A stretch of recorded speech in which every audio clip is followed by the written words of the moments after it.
I've always trusted my sister, Dana. Growing up, she was the one who helped me sneak cookies from the jar without getting caught, the one who cheered the loudest at my basketball games, and the one who stayed up with me the night before my wedding when I thought I was too nervous to go through with it. Family means everything to us, or at least, that's what I thought. It started so innocently. A quick text from Dana, "Can you send me your bank info? I want to pay you back for last month's dinner." It wasn't unusual for us to treat each other, sometimes she paid, sometimes I did. And given her history of forgetting her wallet, this seemed like her way of making it right. "Sure," I texted back. "Routing number and account number okay?" "Perfect," she replied, adding a smiling emoji. I didn't think much of it. Why would I? This was Dana.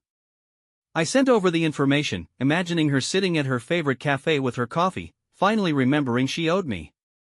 But what started as a small favor soon spiraled into something I could never have anticipated. A week went by, and I didn't give the text exchange another thought. That was until I got an email notification from my bank. "Unusual activity detected on your account." My heart skipped a beat. I opened the email, expecting some minor issue, maybe I forgot about a subscription renewal or something. But no, this was different. The email listed a transaction, $3,200 spent at Elegant Adornments, a high-end jewelry store. I stared at the message, baffled. Jewelry? I hadn't bought anything like that. My wife, Lisa, didn't even wear much jewelry, she preferred simple pieces, nothing flashy. I called the bank immediately, half expecting it to be some sort of scam. The customer service representative was calm, asking if I had authorized the purchase. I told them no, and they assured me they'd investigate. As I hung up, I felt a wave of unease. Someone had access to my account. But who? Later that night, I mentioned it to Lisa. She furrowed her brow. "Maybe it's fraud," she suggested.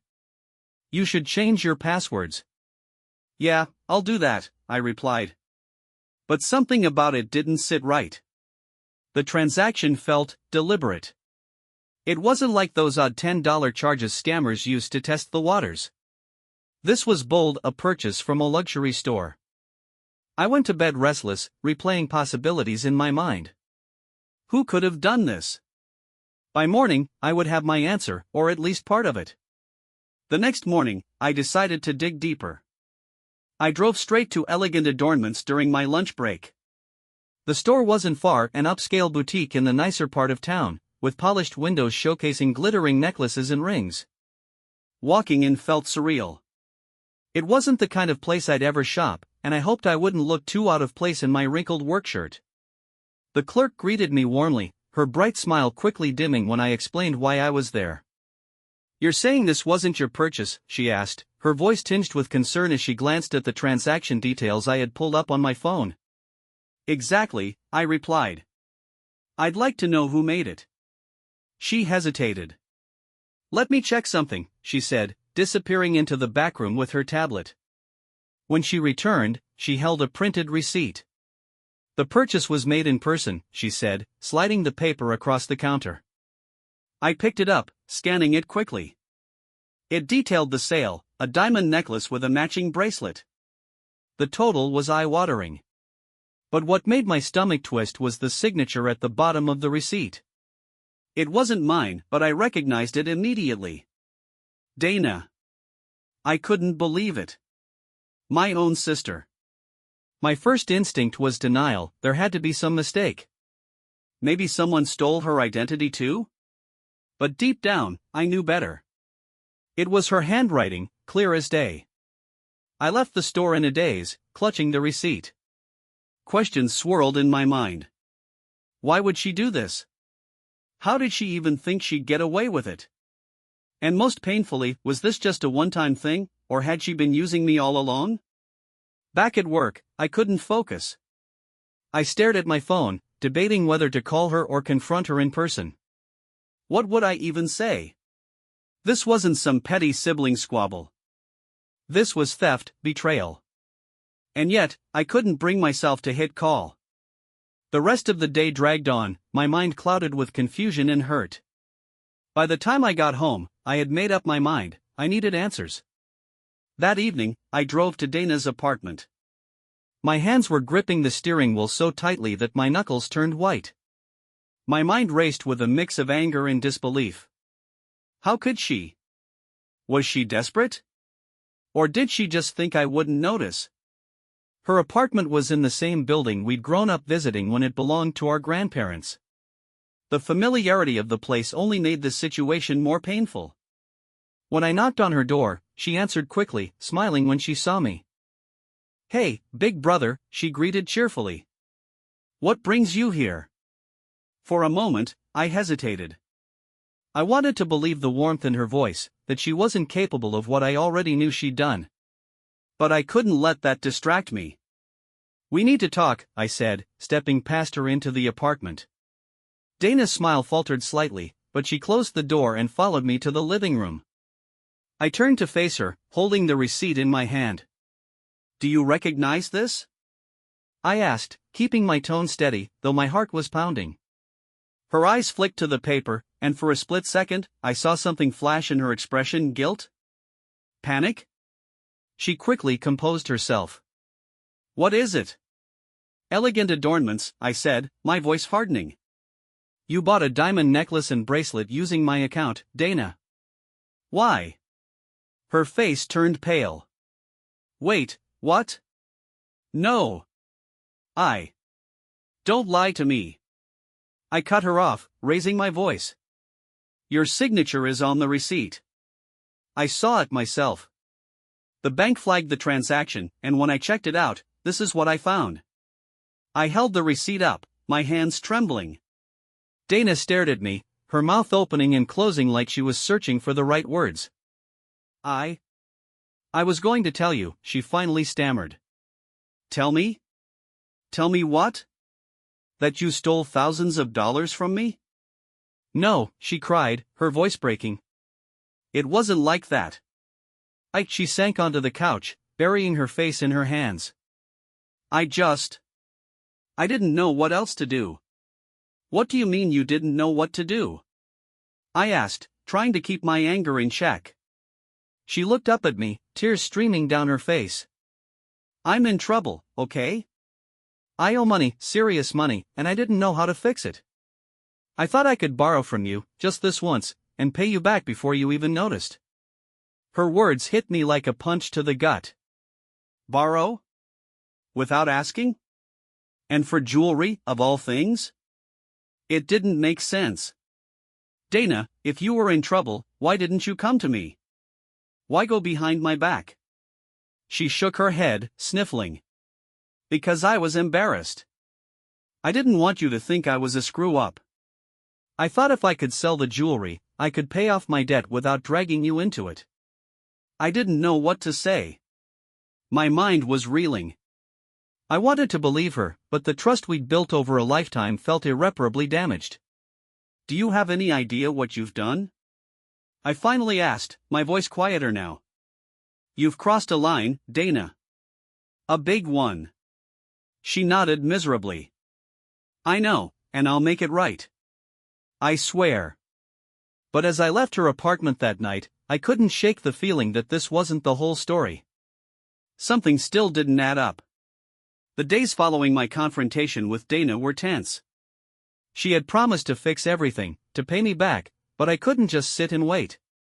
I needed answers, real answers. Her story about being in debt and trying to sell the jewelry didn't sit right with me. Why buy something so expensive if she was desperate? That weekend, I decided to dig deeper. I went back to my bank, this time requesting a full account statement for the past 6 months. My stomach churned as the teller handed me a stack of papers. I skimmed through the pages at first, but soon my eyes caught on something unusual. There were other suspicious charges. Small ones at first: purchases from online stores, food delivery apps I didn't use. But then, larger ones: hotel stays, luxury clothing retailers, and even another jewelry store.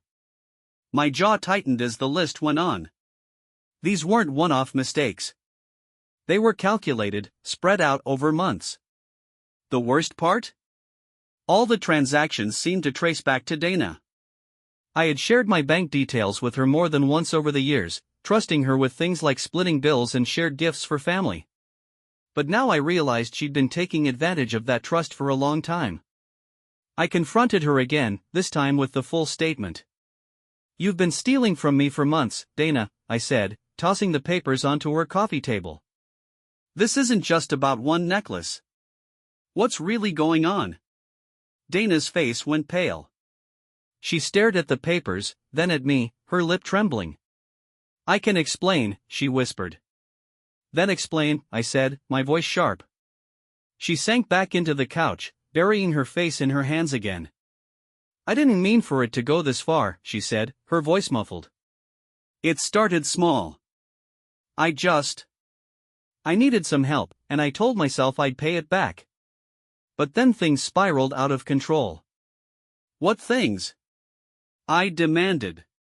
She hesitated for a long moment before finally admitting the truth. "Gambling," she said quietly. "I got in over my head. At first, it was just for fun, a few bets here and there. But then I started losing. And the more I lost, the more I had to win it back. I felt like the air had been sucked out of the room." Gambling. Of course. It explained the secrecy, the desperation, the elaborate lies. But it also filled me with a deep, simmering anger. "You've been stealing from me to cover your gambling debts?" I asked, my voice trembling with disbelief. "I didn't mean to hurt you," she cried. I didn't know where else to turn." I shook my head, pacing the room. "Dana, do you even realize what you've done? This isn't just about money. You've betrayed me. You've betrayed our family. How am I supposed to trust you after this?"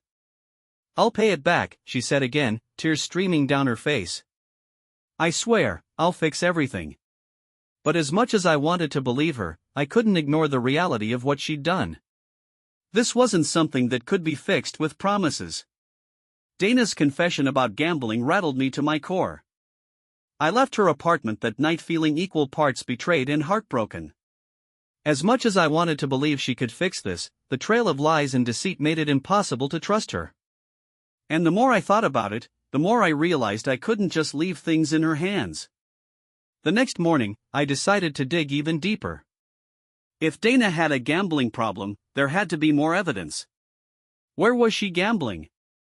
Who was she dealing with? And just how bad was it? I started by calling our cousin Brian, who worked as an accountant. "Brian, I need your help," I said, after explaining the situation. "I think Dana's in deep, and I don't know how to handle it." Brian sighed heavily on the other end of the line. "I'm not surprised," he admitted. "I've seen signs for a while now, but I didn't know it was this bad. A few months ago, she asked me for a loan, $5,000. She claimed it was for some medical bills, but I had a feeling it wasn't true. I told her no." $5,000? My chest tightened. If Dana had been asking others for money, there was no telling how far this problem went. Brian continued, "You should check if she's been using payday loan companies or credit cards. Gambling addicts often rack up debt through multiple sources." I thanked him and decided to follow his advice. With a sense of dread, I spent the rest of the day doing some amateur sleuthing. I checked Dana's social media accounts, looking for clues. She didn't post often, but there were photos of her at casinos Vegas, Atlantic City, even a cruise. The dates lined up eerily well with some of the unexplained withdrawals from my account. Then I went to the bank again, this time asking for help flagging unusual activity. To my dismay, they confirmed multiple transfers over the past year to accounts I didn't recognize. I asked for details and found out they were payments to online gambling platforms and, even worse, a few private payment apps with no clear recipients. My blood boiled. It was worse than I imagined. Dana hadn't just slipped up once or twice, she'd been systematically draining money from my account to feed her addiction. That evening, I called her again. She picked up on the first ring, her voice shaky. "Jake? We need to talk," I said firmly. "And this time, you're going to tell me everything." When I arrived at her apartment, she looked like she hadn't slept. Her hair was disheveled, her eyes red and puffy. She let me in without a word, and we sat across from each other in the tiny living room. "Dana, I know about the gambling," I said, cutting straight to the point. "But I also know there's more to this. I've seen the payments. The online gambling, the transfers. Who else do you owe money to?" Her shoulders slumped, and she let out a shaky breath. "A lot of people," she admitted. "I didn't mean for it to get this bad, Jake.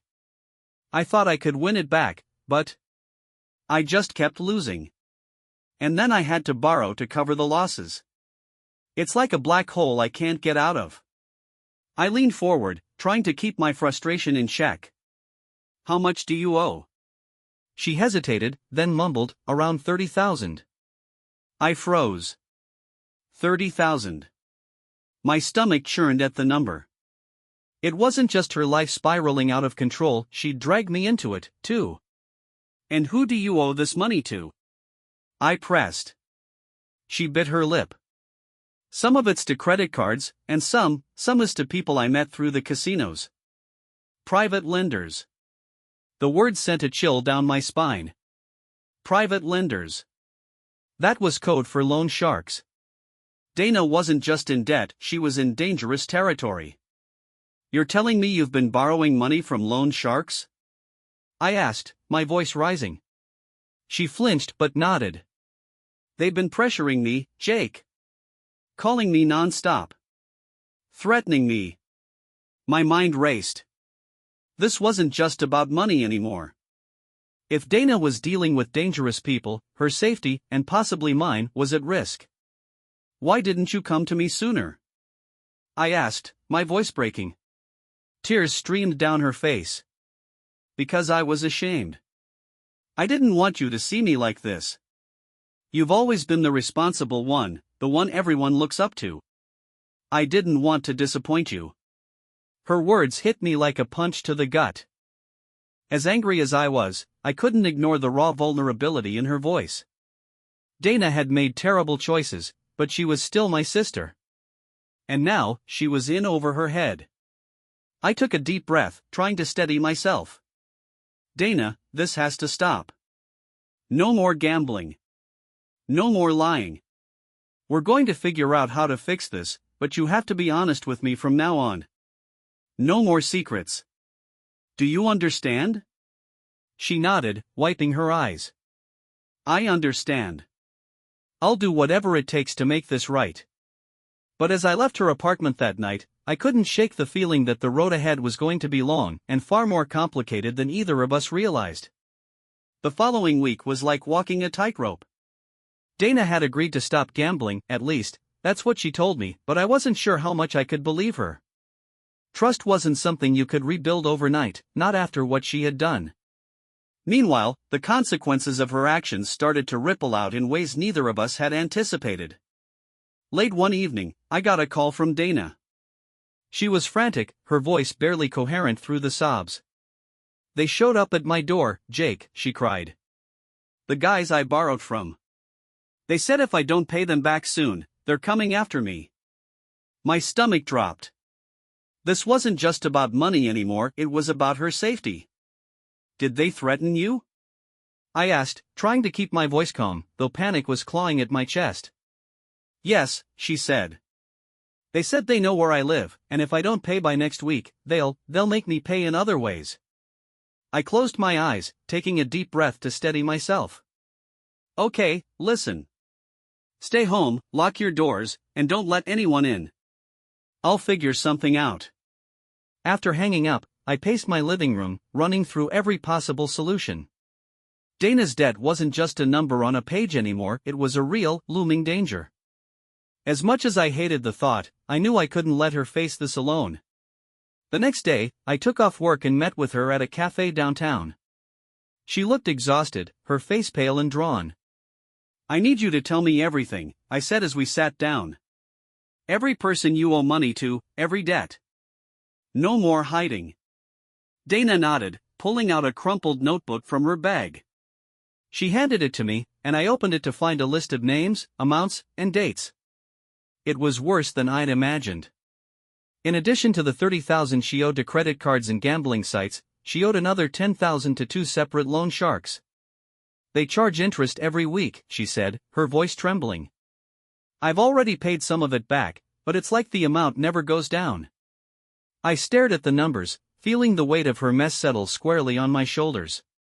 Dana, you can't dig yourself out of this alone, I said finally. We need a plan. She nodded, her eyes filled with both gratitude and guilt. What should I do? I didn't have an answer right away, but I knew the first step had to be cutting off the source of the problem. That evening, I drove her to a Gamblers Anonymous meeting. She was reluctant at first, but as we sat in the small circle of people sharing their stories, I saw her demeanor change. Hearing others talk about their struggles seemed to make her feel less alone, and for the first time, I felt a flicker of hope. But the hope was short-lived. A few days later, Dana called me again, her voice shaking with fear. They left a note on my car, she said. A note? They said time's up.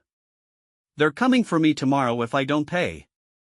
I clenched my fists, anger and frustration boiling inside me.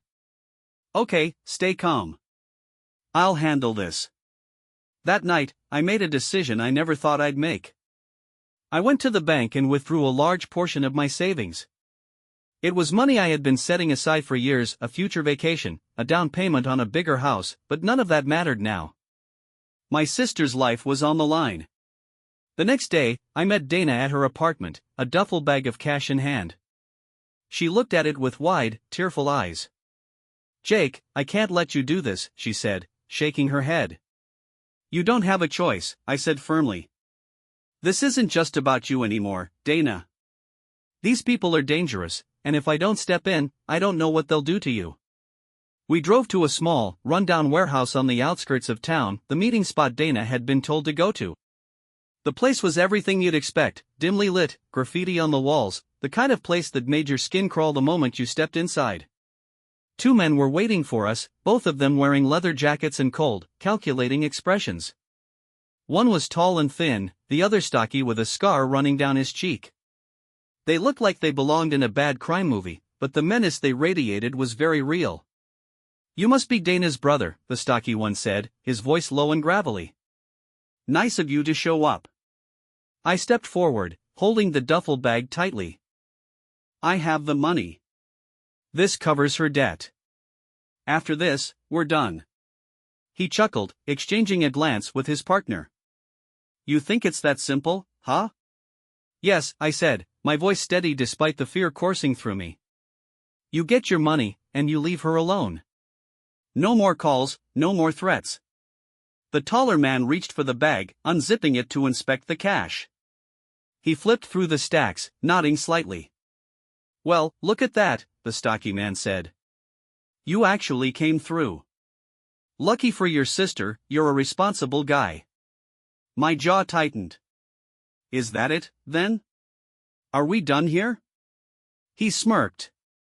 For now. For now? I asked, my voice rising. Look, debts like these, they're never really over. She knows where to find us if she needs another loan.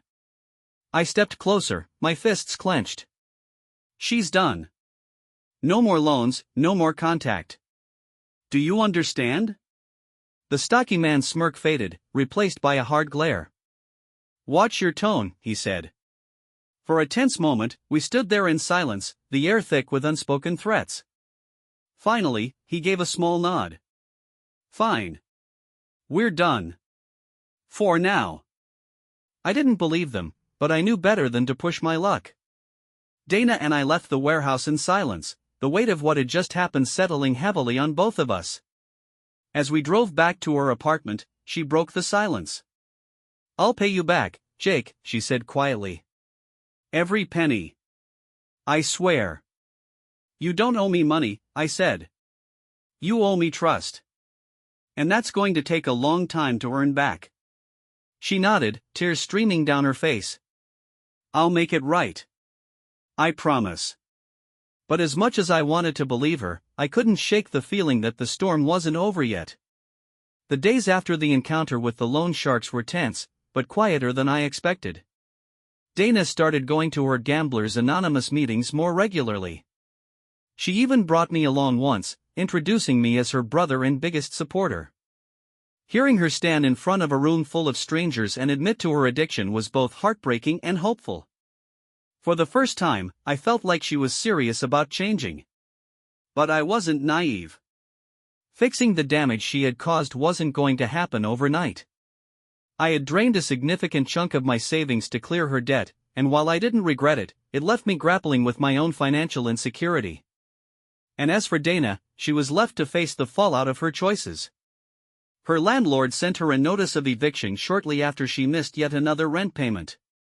She broke down when she called to tell me, but this time, I didn't immediately jump in to save her. Instead, I made her come up with a plan. "I can't keep bailing you out, Dana," I told her firmly. "If you want my help, you're going to have to show me you're serious about turning things around." To my surprise, she did.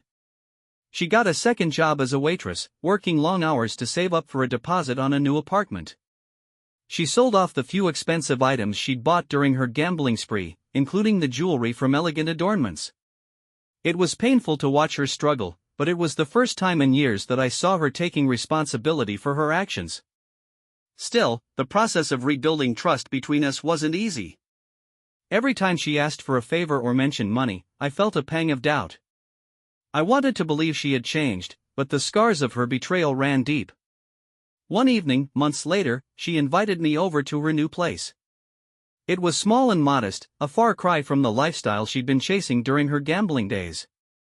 But it was hers, and she seemed proud of it. Over dinner, she handed me an envelope. "What's this?" I asked, raising an eyebrow. "Open it," she said, smiling nervously. Inside was a check, not for the full amount I had paid to clear her debts, but a significant chunk of it.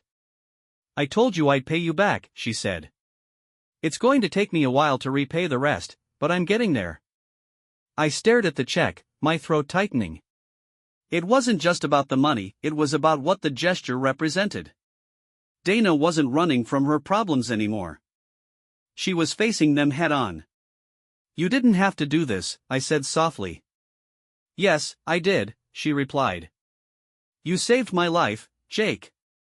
I'll never be able to thank you enough, but this is my way of starting."